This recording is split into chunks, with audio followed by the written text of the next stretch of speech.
படம் ஹிட்டு, அவன் hit waste போட்டான். 2 ஹிட் ஆகி போச்சு நம்மளுக்கு. என்னடா அப்படின்னா என்ன பண்ணுறது, ரிலீஸ் ஆகி போச்சு. அவர் வந்து பூச்சிக்கொல்லி மருந்து, அது நீங்கள் பூச்சிக்கொல்லி மருந்து மனசுக்குள்ளி மருந்து ஆக்கிட்டீங்க அப்படின்ட்டு அவங்க பேண்டப்பில் வேறு மாதிரி போச்சு. என்ன பண்ணுறது, அதை எங்கள் பேர் தெரியக்கூடாது என்னப்பில் இது நடாண்டோம். அப்புறம் இரவோட இரவா அந்த பேர் அழித்தோம். அப்போ தான் நான் டெக்னிக்கலாகவே வேலை பார்த்தேன். இப்போ நிறைய இப்போ டிஐ வந்துருச்சு, என்னென்னமோ வந்துச்சு, கிராஃபிக்ஸ் வந்துருச்சு. நம்ம ரிலீஸ் ஆனதுக்கப்புறம் ஒரு டெக்னிக்கல் பார்த்தது அந்த ஹிட்டு அழிச்சு தான். ஆனால் திருப்பாச்சி ஹிட் அழிக்க முடியாது.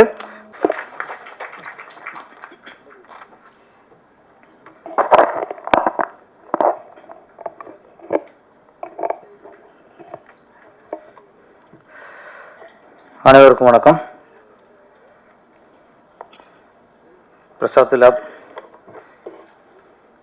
சொந்த வீடு மாதிரி போச்சு. காலையில் பசங்க முடிச்சுட்டு சாப்பிட்டு திருப்பி வந்துட்டேன். மேலே வரும்போது ஒரு பத்திரிக்கையாளர் ஒரு கமெண்ட்ஸ் கேட்டுச்சு எனக்கு. கேமரா திறந்தாலே பேர சார் தான் அப்படின்ட்டு. நான் அந்தளவுக்கு பழசாகி போயிட்டோம். ஆனால் உங்களுக்கு தான் பழசு, இவங்களுக்கு அப்பப்போ நாங்கள் புதுசு தான். இங்கே மேடைகள் புதுசாலாம் வந்துருக்காங்கல்ல, இவங்களுக்கு அங்கே புதுமுகம் தான். அதனால் அங்கே பழசாக இருந்தாலும் இங்கே நாங்கள் புதுசாக ஜொலிப்போம். வழியில் எங்களை எடுத்து ஆகணும். அப்புறம் ஒரு மேடையில் ஒரு ஐஸ்வர்யா இருந்தாலே அது ஐஸ்வர்யம் தான். இங்கே 2 ஐஸ்வர்யா, கதாநாயகி ஐஸ்வர்யா, நம்ம தொகுப்பாளினி ஐஸ்வர்யா, 2 ஐஸ்வர்யா. ரொம்ப ஐஸ்வர்யம் வந்துடும் படத்துக்கு. நம்ம தலைவரை காணுமே, சங்க தலைவரை.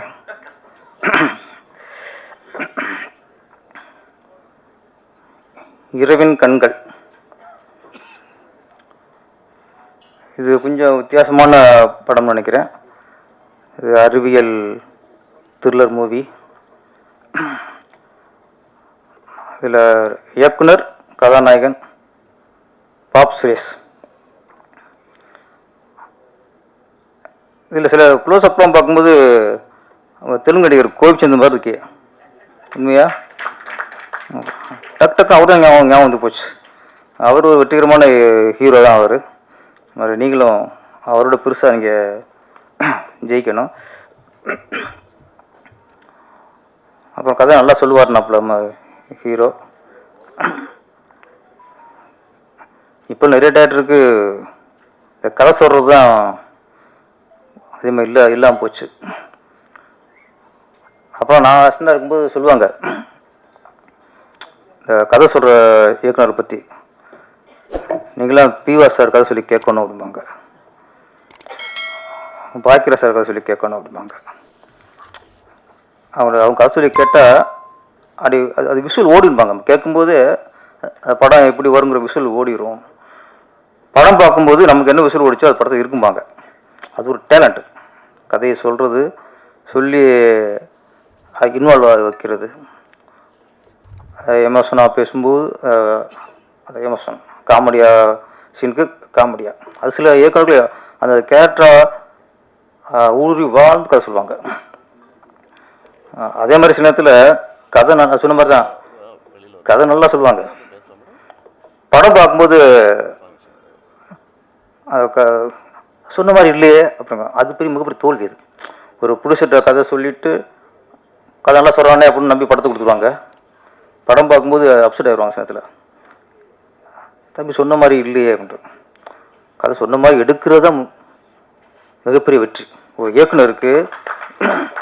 ஏன்னா நம்ம கதை சொல்லித்தான் ஒரு ஹீரோவை ஓகே பண்ணுறோம், கதை சொல்லித்தான் ஒரு ப்ரொடியூசரை ஓகே பண்ணுறோம். அப்போ சொன்ன மாதிரி கதை எடுக்கிறது தான் முதல் வெற்றி. நிறைய பேர் என்ன ஆச்சுன்னா பார்ப்பாங்க.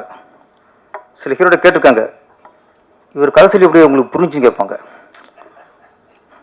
நம்ம கேஸில் பேசுகிறது பயங்கர ஃபாஸ்ட்டாக பேசிடுவோம்.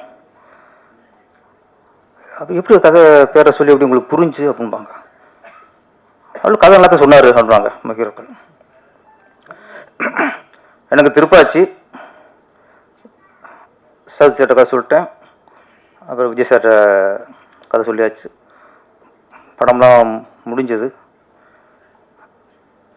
இந்த பிரசாத் ஏன் அடிக்கடி இங்கே வந்து இழுக்குதுன்னா, இங்கே தான் நான் ஃபஸ்ட் காப்பி பார்த்தேன். இந்த தேட்டரில் தான், திருப்பாச்சி. இந்த தேட்டரில் நானும் விஜய் சாரும் பார்க்குறோம். ராசியான தேட்டர். நம்ம அடிக்கடி வரோமே சார், சும்மா வராது, ஏதோ ஒரு ஈர்ப்பு இருக்கும் என்ன. அதனால் முதல் படம் நான் ஃபஸ்ட் காப்பி பார்த்த தேட்ரு இந்த பிரசாத் தேட்ரு. விஜய் சார் நான் பார்த்தோம். படம் முடிஞ்சது. வெளியே போனால் விஜய் சார் வந்து ஃபஸ்ட் சொன்ன வார்த்தை, படம் நல்லா வந்திருக்கு, எப்படி வந்திருக்கு அதெல்லாம் இல்லை. லேடிஸ் ஏன் கீழே உட்காருங்க, இடம் இருக்கா இல்லையா? சரி ஓகே, ஃப்ரெண்டில் வாங்கம்மா, வாங்க முன்னாடி வாங்க. நீங்கள் தான் ரசிச்சு கேட்குறியா, கீழே உட்காந்து அப்புறம் அதுவும் கைட்டில் 2 பேரும் ஆகுது. அவங்களுக்கு கீழே உட்கார வச்சுட்டாங்க.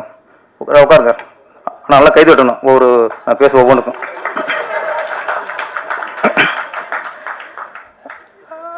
வெளியே போன உடனே நான் படத்தை பற்றி என்ன சொல்ல போகிறாரு அப்படிங்கிறது, எனக்கு படம் வாய்ப்பு கிடச்சிச்சு. விஜய் சார் கொடுத்த வாய்ப்பு. இந்த படம் அவருக்கு ஆடியன்ஸுக்கு அப்படியே முதல்ல இவருக்கு நிறைவாக இருக்குங்கிற எனக்கு முதல் இந்த ஒரு துடிப்பாக இருந்துச்சு. வெளியே போனதே வறண்டை தான். வெளியே போனோன்னா அவர் சொன்ன ஒரு வார்த்தை, அண்ணா நீங்கள் கதை சொன்னதை விட 3 மடங்கு இருக்குனார். அதுதான் எனக்கு வெற்றி. ஏன்னா கதை சொன்ன மாதிரி இல்லைன்னா என் கதை முடிஞ்சிருக்கும். நீங்கள் கதை சொன்ன ஒரு 3 மடங்கு இருக்குனார்ல, அப்போ ஹிட்டு முடிவன்ட்டேன். அதுக்கப்புறம் வார்த்தை சொன்னார், இந்த வருஷம் டாப் 10 டைட்டில் நீங்கள் வருஷம் வந்துடுவேன்னார்.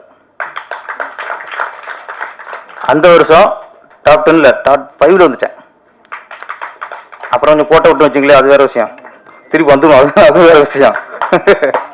பேசிட்டுருக்குமா, என்னம்மா நீங்கள் உட்கார வச்சுருக்கேன், திருப்பி பேரரசு வந்துடும். அதெல்லாம் ஆனால் மாதிரி இயக்குனர் வந்து கதை சொன்ன மாதிரி எடுத்துட்டாலே முதல் வெற்றி. அப்போ இப்போ உள்ள படங்களுக்கெல்லாம் வெற்றி அப்படிங்கிறது, படம் முடிகிறது அது ஓகே, படம் ரிலீஸ் ஆகுறதே மிகப்பெரிய வெற்றி. இப்போ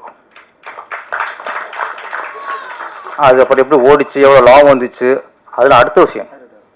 இப்போ வர இந்த மாதிரி சின்ன படங்கள் வெற்றி எடுத்து மிகப்பெரிய வெற்றிங்குது இது ரிலீஸ் ஆகிறது. அதனால் இரவின் கண்கள் ஏப்ரல் 5 ரிலீஸ், அதே வெற்றி. அதுபோல் வெற்றிக்கான அறிகுறிகள்லாம் நிறைய இந்த கண்ணில் தெரியுது. இரவின் கண்ணில் தெரியுது. ஆமாம், இரவின் கண்கிறது அது இரவின் கண்கள். இறைவனுக்கு தான் இரவின் கண்டு தெரியும். நீங்கள் எங்கே இருந்தாலும் உங்களை பார்ப்பான். நீங்கள் இருட்டில் தான் பார்ப்பான், எங்கே ஒளிஞ்சுதான் பார்ப்பான். மனுஷருக்கு தான் வெளிச்சத்தில் கண்டு தெரியும். இறைவனுக்கு இரவின் கண்டு தெரியும், இருட்டில் கண்டு தெரியும். அதனால் இது வந்து இரவின் கண்கள். இந்த கண்ணில் இருந்து யாரும் தப்ப முடியாது. அப்புறம் என்ன இந்த கருவிக்கு என்ன பேர்? ஹாரிஸா, ஐரிஸ். அது மாற்றி வச்சுருக்காங்க. அது உங்கள் டைரக்டர் அங்கே வருமானார் அலெக்சான்னு சொல்லிட்டு பிரச்சனை ஆயிருமோன்ட்டு அவர் ஹாரிஸான்ட்டார். Okay okay, Harris, Iris Iris Iris. Okay, எனக்கு திருப்பதியில் இந்த அளவுக்கு விவரம் இல்லை. ஏன்னா இந்த ஒரு வில்லனை கொள்றதுக்கு, பாம்பார் ரவியை கொள்றதுக்கு விஜய் சார் வந்து இந்த ஹிட்டு கரப்பாம்பூச்சி மருந்து அடிக்கிறது, பேரை சொல்லிவிட்டேன், அது ஒரு பிரச்சனையாக போகுது. அதை அடிச்ச கொள்வார். இது வேறு அந்த ஹிட்டுங்கிற அப்படியே பேரை வச்சுக்கிட்டேன். சென்சார் போச்சா, சென்சார் பிரச்சனை இல்லை. படம் ரிலீஸுக்கு அப்புறம் அவன் ஹிட்டு, படம் ஹிட்டு, அவன் ஹிட்டு வேஸ்ட் போட்டான். 2 ஹிட் ஆகி போச்சு நம்மளுக்கு. என்னடா அப்படின்னா என்ன பண்ணுறது, ரிலீஸ் ஆகி போச்சு. அவர் வந்து பூச்சிக்கொல்லி மருந்து, அது நீங்கள் பூச்சிக்கொல்லி மருந்து மனசுக்குள்ளி மருந்து ஆக்கிட்டீங்க அப்படின்ட்டு அவங்க பேண்டப்பில் வேறு மாதிரி போச்சு. என்ன பண்ணுறது, அதை நீங்கள் எங்கள் பேர் தெரியக்கூடாது என்னப்பில் இது நடாண்டோம். அப்புறம் இரவோட இரவா அந்த பேர் அடித்தோம். அப்போ தான் நான் டெக்னிக்கலாகவே வேலை பார்த்தேன். இப்போ நிறைய இப்போ டிஐ வந்துருச்சு, என்னென்னமோ வந்துச்சு, கிராஃபிக்ஸ் வந்துருச்சு. நம்ம ரிலீஸ் ஆனதுக்கப்புறம் ஒரு டெக்னிக்கல் பார்த்தது அந்த ஹிட்டு அடிச்சு தான். ஆனால் திருப்பாச்சி ஹிட் அடிக்க முடியாது, அந்த ஹிட்டு தான் அடிக்க முடிச்சு. அது மாதிரி இப்போ ஒரு இயக்குனர்லாம் ரொம்ப ஓரமாக இருக்காங்க.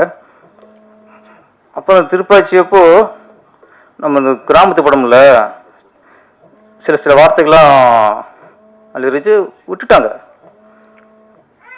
சிவகாசி ரிலீஸ் ஆகுது, பார்த்துட்டாங்க. பார்த்து அந்த சென்சாரை பார்க்குறாங்க, 4-5 கட்டு. இல்லை இது என்னடா கட்டு இருக்குன்னு பார்த்தா 2-3 வார்த்தைகள். அப்போ நான் வந்து பெரிய பிரில்லியன் நினச்சிட்டு வாதாடுறேன் சென்சார் ஆஃபீஸர்கிட்ட.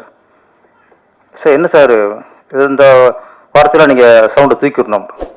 சார் திருப்பதியில் நான் இருக்கேன் சார், இந்த வார்த்தை இருக்குது, இந்த வார்த்தை இருக்குது. ஒரு உதாரணம் சொல்கிறேன், நாதாரின்னு இருக்குல்ல, ஆமாம் நாதாரின்னு அதில் இருந்துச்சு, அதில் விட்டீங்க, ஏன் சார் இதில் தூக்குறீங்க? நான் அப்போ அது விட்டதான் பிரச்சனைங்க. அதுக்கப்புறம் தான் இந்த வார்த்தைக்குள்ள இந்த அர்த்தம் எங்களுக்கு தெரிஞ்சுனாங்க அவங்க சென்சார். ஏன்னா நிறைய லெட்ரு வந்துருக்கு, என்ன சார் இந்த வார்த்தை விட்டீங்க, இதுக்கு இந்த அர்த்தம், இந்த வார்த்தைக்கு இந்த அர்த்தம். நம்ம கிராமத்து வார்த்தையை எவனோ ஒருத்தன் டிரான்ஸ்ஃபர் பண்ணியிருக்காங்க சென்சார் ஆஃபீஸ். அப்போ அவங்க சொல்லிட்டாங்க, இந்த வார்த்தைக்கெல்லாம் இப்படி அர்த்தங்கிறது இப்போ தான் திருப்பாச்சிக்கு போது எங்களுக்கு தெரிஞ்சு, தயவுசெய்து தூக்கிருங்கட்டான். பொழப்பில் மண்ணு அள்ளி போட்டாங்களே, 4-5 வார்த்தை வச்சு ஓட்டிலாம் பார்த்தேன். அப்புறம் அது தூக்கணும். அதனால் சென்சாருக்கே நான் சில வருஷம் கற்றுக் கொடுத்துருக்கேன். நிறைய ஒரு கற்றுக்குவோம். இந்த மாதிரி இதில் நம்ம பாப் சுரேஷ் என்னென்னா, அது அலெக்சான்னு சொன்னால் பிரச்சனை வருவாங்களே சார். ஆமாம், இதே பிரச்சனை இருக்கக்கூடாது, அது அலெக்சாக்கிறதுக்கு சம்மந்தம் இல்லை ப்ளீஸ், அது பிற போட்டுங்க. இவர் சொன்ன கருவிக்கும் அலெக்சாவுக்கும் எந்த சம்மந்தமும் இல்லை. அது புதுசாக ஒரு கருவியை கண்டுபிடிச்சிருக்காரு. ரஜினி சார் சொன்னார்ல, சிஸ்டம் ரொம்ப கெட்டு கிடக்குனார்ல தானே, சிஸ்டம் கெட்டு போச்சு, சிஸ்டம் கெட்டு போச்சுனாரு. அவர் சொன்ன சிஸ்டம் வேறு. ஆனால் அந்த கண்டென்ட்டில் பார்த்தா நம்ம பாப் சுரேஷ் வச்சுக்கிற ஒரு சிஸ்டம், அது கெட்ட சிஸ்டம். அது ஆமாம், அது வந்து இப்போ எல்லா சிஸ்டமும் என்ன ஒன்று கேட்டோம்னா அது தகவல் கரெக்டாக சொல்லும். கதை சொல்லப்போ என்ன வேணாம், கதை சொல்ல வேணாம், கொஞ்சம் இதாக இருக்கட்டும், பெப்பாக இருக்கட்டும். மற்றதெல்லாம் கேட்டால் கரெக்டாக இந்த படத்தில் இந்த பாட்டை சொல்லணும், பாடிடும். அப்புறம் ஒரு தகவல் கேட்டால் கரெக்டான தகவலை சொல்லிடும். இந்த படம் இப்போ ரிலீஸ் ஆச்சுன்னா அது சொல்லிடும், எல்லாம் சொல்லிடும். இது வந்து இந்த உள்ள சிஸ்டம் மனுஷனை விட கேட்டுட்டு சிஸ்டம் இருக்கும் போல இருக்கு. மனுஷனுக்கே அது தண்ணி காட்டுற சிஸ்டம் இருக்கும் போல இருக்கு. ஆனால் ஹீரோவுக்கு இதில் வில்லன்னு அதான் நினைக்கிறேன். ஓகேயா, ஸ்டைலில் பார்த்து கொஞ்சம் கதை இதில் வில்லனே. ஆமாம், ஆரியா, ஆரிஸ் ஓகே ஆரிஸ். ஆமாம், அதனால் ஒரு டிஃப்ரெண்டாக இருக்குது. அவர் ஒன்றா கேட்கும்போது ஒன்றா சொல்லுது. அப்புறம் இந்த வருஷத்தில் முண்டம் தனியாக தலை தனியாக போட்டதெல்லாம் நல்லா சொல்லுது. எனக்கு இன்னும் சில விஷயம் தெரியும் அப்படிங்கும்போது யாரும் 2 கிஸ் வச்சுக்கிறாங்க, அதையும் பார்த்துருக்குது. அதுதான் இரவின் கண்கள்ங்கிறது. ஆனால் அதனால் இந்த படம் கொஞ்சம் டிஃப்ரெண்ட்டான த்ரில்லர் மூவி. மேக்ஸிமம் எல்லாருமே புதுமுகங்கள் தான் நினைக்கிறேன். டைரக்டரு புதுசு, மற்ற எல்லாருமே சின்ன இவங்க தான். இந்த படத்துக்கு அப்புறம் பாப் சுரேஷ் வந்து டாப் சுரேஷ் ஆயிடணும். தொடர்ந்து இந்த மாதிரி கொஞ்சம் வித்தியாசமான படத்தை கொடுங்க. மீடியாக்கள் தொடர்ந்து சின்ன படத்துக்கெலாம் சப்போர்ட் பண்ணுறீங்க, இந்த படத்துக்கும் சப்போர்ட் பண்ணுங்கள். அந்த அனைவருக்கும் நன்றியும் வணக்கம்.